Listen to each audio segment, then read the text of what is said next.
ఆంధ్రప్రదేశ్లో ఏ ప్రభుత్వం వచ్చినా వివక్షకు గురవుతున్నటువంటి ప్రాంతం ఏదన్నా ఉందంటే అది రాయలసీమ ప్రాంతమే. ప్రధానంగా ఈ రాయలసీమ హక్కుల కోసం విద్యార్థులు, న్యాయవాదులు, ఇక్కడ ఉన్నటువంటి ప్రాంతీయ పార్టీలు కూడా స్పందించాయి. గతంలో ఉన్నటువంటి ఒడంబడికలో భాగంగా రాష్ట్ర రాజధాని లేదంటే హైకోర్టు ఇక్కడ ఎస్టాబ్లిష్ చేయమని, కానీ 2018 తీర్మానం ప్రకారంగా అన్నీ అక్కడికే తరలించాలని ఇప్పుడు ప్రస్తుతం ఉన్న ప్రభుత్వం చేసినటువంటి వివక్షపూరితమైన విధానాల్లో భాగంగా రాజధాని, హైకోర్టు అక్కడే ఎస్టాబ్లిష్ చేస్తామన్నారు. గత ప్రభుత్వం వచ్చినటువంటి వైసీపీ పార్టీ ఇక్కడ దాన్ని న్యాయం చేస్తాం, న్యాయ రాజధాని ఏదైతే మీకు రాజధానిగా ఉందో దాన్ని న్యాయ రాజధానిగా ఇక్కడ ఏర్పాటు చేసి రాయలసీమ యొక్క డిమాండ్ను నెరవేర్చినట్టు అవుతుంది, ఒడంబడికను అమలు చేస్తామని చెప్పారు. కానీ వాళ్ళు కూడా ఏం చేశారంటే ఉత్తరాంధ్రను కూడా ఒక ప్రాంతంగా తీసుకొచ్చి మళ్ళా రాయలసీమకు అన్యాయం చేయడం మొదలుపెట్టారు. ప్రస్తుత ప్రభుత్వం బెంచితో కంటి తుడుపు చర్యలాగా ఏదో వచ్చిన వెంటనే జగన్మోహన్ రెడ్డి ఒక ఇటుక కూడా నువ్వు పేర్చలేకపోయావు, మేము వచ్చిన 6 నెలల లోపలనే బెంచీల మీద బెంచీలు పెట్టి హైకోర్టు బెంచ్ని ఇక్కడ తరలిస్తున్నామన్నారు. 2 సంవత్సరాలైంది ప్రస్తుత ప్రభుత్వం, నేటి వరకు కూడా ఒక పేపర్ మీద మాటలే కానీ కార్యాచరణ ఇప్పటికీ లేదు.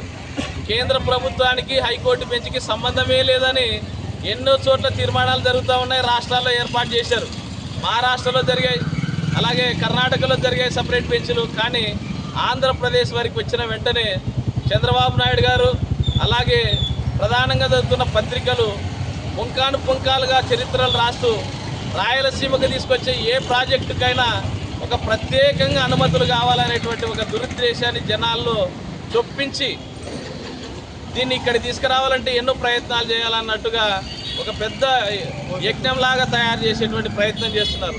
తక్షణమే మీడియా వాళ్ళు ఆంధ్ర రాయలసీమ విడిపోకూడదు అనేటువంటి ఆలోచన ఆంధ్ర వాళ్ళకు ఉంటే రాయలసీమలో నాటి ఒడంబడిక ప్రకారం సమాన స్థాయిలో ఏవైతే ఎస్టాబ్లిష్ చేస్తే న్యాయం జరుగుతుంది ఇక్కడ ప్రజలకు అనుకున్నట్టుగా అన్నింటినీ కొనసాగించాలి. దాంట్లో భాగంగా రాయలసీమలో ప్రస్తుత ప్రభుత్వం హైకోర్టు బెంచ్ మీద కట్టుబడింది కాబట్టి తక్షణమే బెంచ్ అన్న ఇక్కడ ఎస్టాబ్లిష్ చేసి ఈ ప్రాంతం యొక్క కోరికను నెరవేర్చాలని, లేని ఎడల భారత తీర్మానం ప్రకారం ఉద్యమాలతో ఈ 4 జిల్లాలను కలుపుకొని మళ్ళా భవిష్యత్తు కార్యాచరణను చేపట్టబోతున్నామని ఆల్రెడీ తీర్మానాలు చేయడం జరిగింది. అది భవిష్యత్తులో నిర్మాణం జరుగుతూ ఉంది.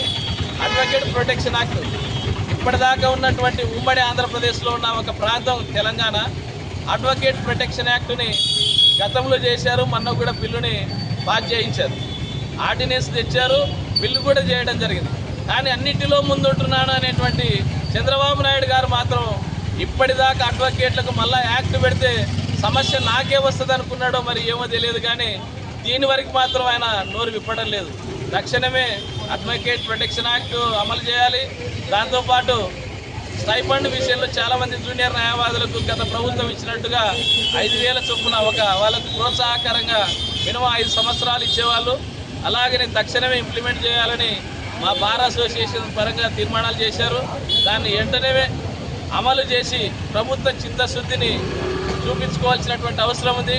రేపు వస్తున్నటువంటి చంద్రబాబు నాయుడు గారు హైకోర్టు బెంచ్ విషయంలో సంపూర్ణమైన క్లారిటీ ఇస్తూ ఎక్కడ ఎస్టాబ్లిష్ చేస్తున్నారో, ఎప్పుడు ఏర్పాటు చేస్తున్నారో, ఎప్పటి నుంచి బెంచ్ ఇక్కడ అమలు అవుతుందో చెప్పకపోతే న్యాయవాదుల నుంచి తిరుగుబాటు మొదలవుతుందని తెలియజేస్తూ నా యొక్క పేరు నరసింహ, కర్నూలు న్యాయవాదిని. Thank you.